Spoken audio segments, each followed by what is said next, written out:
All right, you're 19 years old now, a Roman bride. Congratulations, if that word still means anything. It's too late to run anyway. It's the year 89 CE during the reign of Emperor Domitian. Your name is Flavia. You come from a respectable household. And tonight, Rome is going to show you what marriage actually means. Not the saffron veil, not the scattered walnuts, not the songs and laughter spilling through the streets. The other part, the part no one bothers to write down. You're barefoot on cold marble. The floor leaches warmth from your skin. Torches crackle along the walls, hissing as smoke crawls upward and stains the ceiling. 7 witnesses stand behind you, still and silent, like carved pillars. They're not here to admire you. They're not here to celebrate. They're here to make sure you do exactly what a Roman wife is required to do. And no one thought to explain the details until now. Of course they didn't. You take a step forward toward the wooden shape waiting in the corner of the room, draped in heavy cloth. Your hands are shaking so badly, you tuck them into your sleeves, hoping no one notices. Everyone notices anyway. No one offers help. No one looks away. Your mother's voice echoes in your head, the way it did this morning as she braided your hair with trembling fingers. Do not resist. Whatever they require, do not resist. Now you understand why she cried. Here's something Rome never pretends otherwise about. Marriage is not romance. Marriage is transfer. Your father signed you away. Your husband received you. You are the property. The contract is the ceremony. Your body is the receipt. Welcome to adulthood, Roman style. You're still thinking about the noise outside. The men shouting obscene wedding songs, laughing too loudly, because Rome believes laughter scares away evil spirits. Maybe it does. Or maybe it's just an excuse for grown men to shout instructions at a terrified teenage bride. You decide. Marcus Petronius Rufus, your new husband, 25 years older than you, carried you over the threshold earlier tonight. It was meant to be sweet. It wasn't. It was a reminder. Once, brides were dragged inside whether they wanted to enter or not. Now the door is already shut. The noise fades. The silence presses in, heavier than the walls. You finally see the room clearly. The prenuba stands near the center, the senior woman who controls every moment of this night. A priest waits beside her. 3 female slaves hold basins and folded cloths. A physician stands off to one side, a leather bag resting neatly at his feet. And in the corner, still waiting, the draped wooden shape. It's crowded for something everyone insists is private. The prenuba takes your hands. Her grip is firm, practiced, impersonal, like she's catching an animal that might bolt. You are now in your husband's house, she says. Translation: you belong here now. She guides you forward. You feel the witnesses staring into your back like nails being pressed into wood. Rome loves witnesses.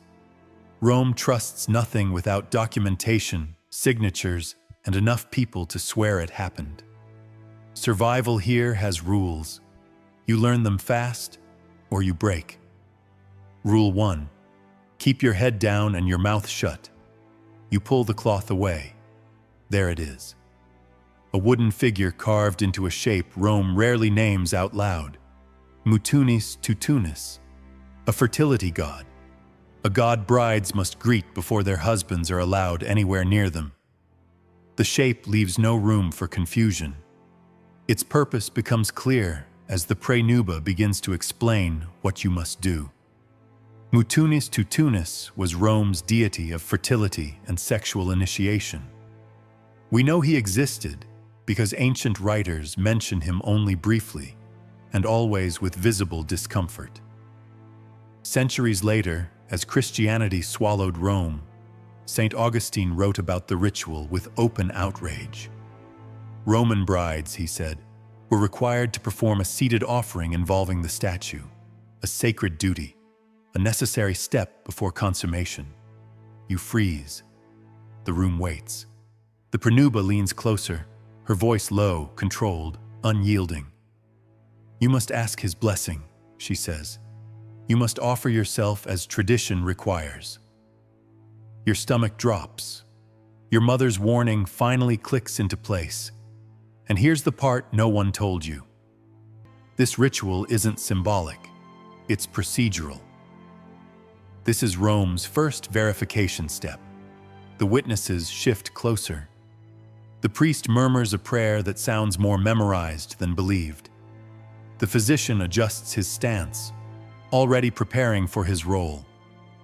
You stand trapped between tradition, carved wood, and a truth that settles deep in your bones. You are not here to be honored. You are here to be confirmed. The prenuba steps behind you, repositioning you with brisk efficiency. No gentleness, no privacy.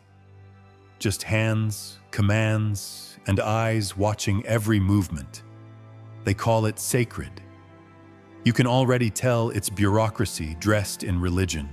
Rome never says this part out loud, but it's true. Every ritual tonight exists because men demand proof.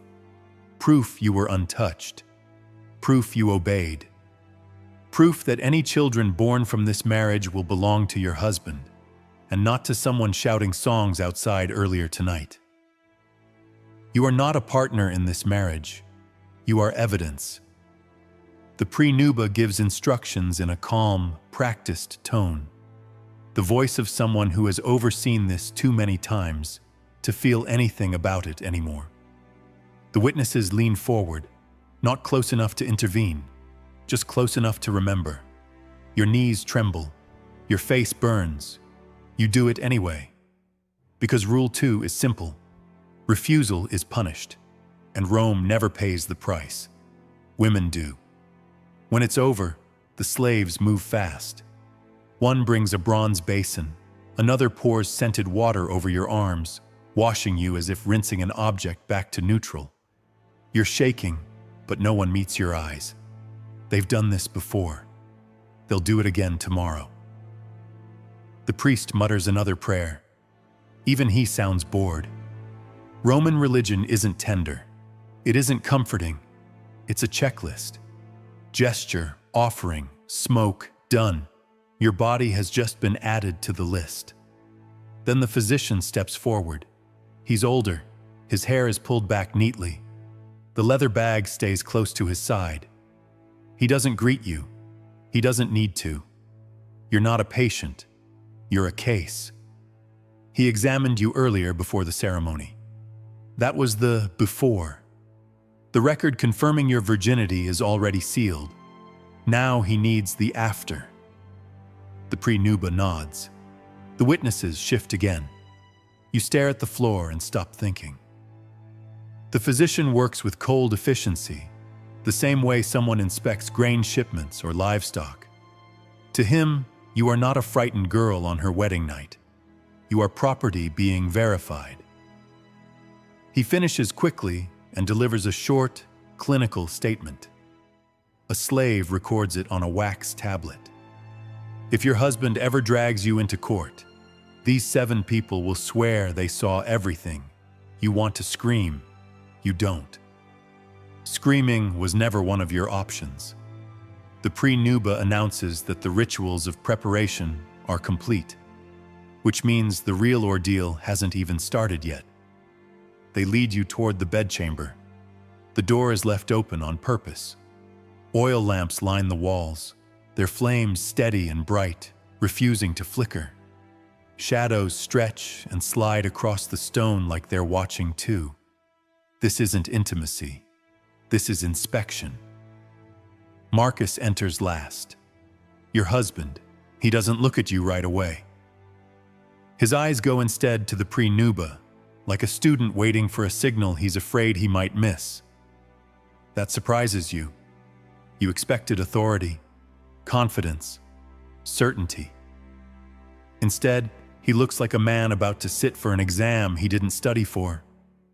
You sit on the edge of the bed. The sheets feel coarse beneath your fingers. You try to keep your hands still. They won't cooperate. The Praenuba speaks the formal words she's repeated for decades. The gods have blessed this union. Let the marriage be consummated according to the laws of Rome. The sentence lands heavy, like iron links dropping across your chest. The room feels smaller, your breath shortens, and then the realization arrives, sharp and late. Everything so far was just preparation. The real verification hasn't even begun. The door stays open, the lamps stay bright. You sit there trying to breathe like a normal person, while every rule Rome has ever invented presses down on your ribs. Marcus finally looks at you, not with desire, not with tenderness. He looks at you the way a merchant checks a shipment for damage. Welcome to Roman marriage. Romance optional, verification mandatory. He sits beside you. The bed creaks under his weight. The Praenuba clears her throat. It's not a suggestion, it's a signal. In the hallway, the witnesses shift, close enough to hear everything. That's the point. Museum plaques never mention this part. Roman consummation wasn't private. It was legal. A stamped document, except the document is you. Marcus tries to touch you gently at first. Maybe he's trying to be kind. Maybe he's terrified. It's hard to tell. His hand hovers before settling on your shoulder, awkward and uncertain, like he's afraid you might break. You don't. But something inside you folds in on itself, quietly. He keeps glancing toward the doorway, toward the Praenuba, toward the physician's shadow just beyond her, like someone might step in and explain how this is supposed to work. Here's the cruel truth no one warned either of you about. You're both trapped. He has to perform. You have to comply. They have to witness. Everyone has a role. No one is allowed to leave. You lie back because there's nowhere else to go. The sheet scratches against your skin. Your hands won't stop shaking. Marcus whispers something meant to comfort you. You don't hear it over your own heartbeat. The Praenuba steps forward briefly, adjusts positioning, checks alignment. Yes, that really happens. Then she steps back and nods, like a teacher waiting for a student to pass an exam. Eventually, awkwardly, quietly, Marcus does. The tension in the room never breaks. The witnesses listen for what they came to hear. Not emotion, not humanity, evidence. When it's over, Marcus pulls away quickly, like he's ashamed of how it felt, or how little it felt. You're not sure which is worse. You try to sit up, but the slaves are already moving. Towels, water, cloths, their hands are efficient and fast. The night isn't finished, not even close. Here comes the part you were never meant to like. The physician returns. He steps into the room like he's resuming work after a brief pause. To him, that's exactly what this is. He stopped 10 minutes ago. He doesn't apologize. He doesn't hesitate. He doesn't pretend this is uncomfortable. Why would he? To him, tonight is just a sequence of checks. The Praenuba steps aside to give him space. The witnesses lean closer to the doorway. You instinctively pull the sheet over your legs. He gestures for you to move it. You do. There's nothing left to refuse with. He opens the leather bag. Metal tools clink softly. The sound slices straight through you. Heat floods your face. Your throat tightens until swallowing feels impossible. Marcus steps back, rubbing his hands together as if he's cold, even though the room is suffocating. The physician begins. Efficient, detached, clinical. He narrates what he sees in short, stiff phrases meant for the witnesses, not for you. A scribe repeats each phrase aloud, pressing the words into a wax tablet. This doesn't feel like medicine. It feels like inventory. At one point you flinch, just a reflex. The physician pauses, not to comfort you, but to frown, irritated, as if your body's response is slowing him down. The pre-nuba watches with her arms folded, expression unreadable. She's overseen dozens of brides, maybe hundreds. Whatever you're feeling, she buried her reaction years ago. Finally, the physician steps back. He wipes his hands clean. Then he delivers the verdict. Consummation verified. That's it. The witnesses nod. That's what they came for. Not your safety, not your dignity, the proof. With those words, the transformation becomes permanent, legal, final. There is no going back. The slaves begin resetting the room, folding linens, trimming lamps, moving with calm efficiency. It feels disturbingly normal, like they're closing after a dinner party instead of stepping over the remains of your childhood. The pre-nuba dismisses the witnesses. They shuffle away, murmuring to one another. The scribe snaps the wax tablet shut. Marcus exhales deeply. The sound of a man relieved that the worst obligation of his life is behind him. You remain seated on the edge of the bed, gripping the sheet like it's the only solid thing left. Your thoughts feel scattered, like broken pottery you don't know how to piece together. Marcus approaches again, slower this time. His posture is hesitant, almost apologetic. He murmurs something about rest, about tomorrow being easier, about you doing well. You don't answer. You don't trust your voice. The pre-nuba orders wine, strong wine, the kind meant to quiet the body so sleep happens whether the mind agrees or not. Marcus leaves.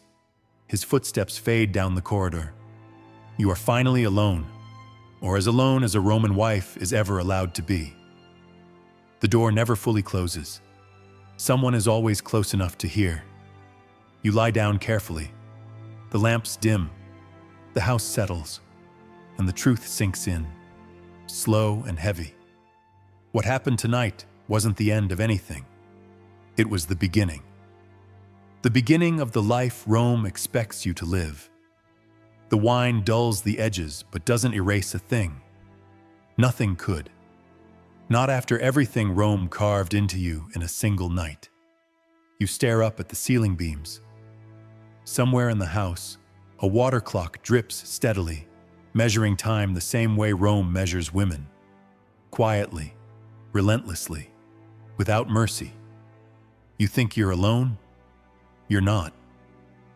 A slave girl sits just out of sight, stationed there in case you need anything. Which really means in case you scream, run, or break loudly enough to disturb your husband's sleep. You turn toward the wall. Your body feels heavy from the wine, but your mind stays sharp, replaying everything. The songs, the contracts, the statue, the examinations, the hands guiding you, positioning you, approving you. At some point, the pre-nuba appears in the doorway. She doesn't speak.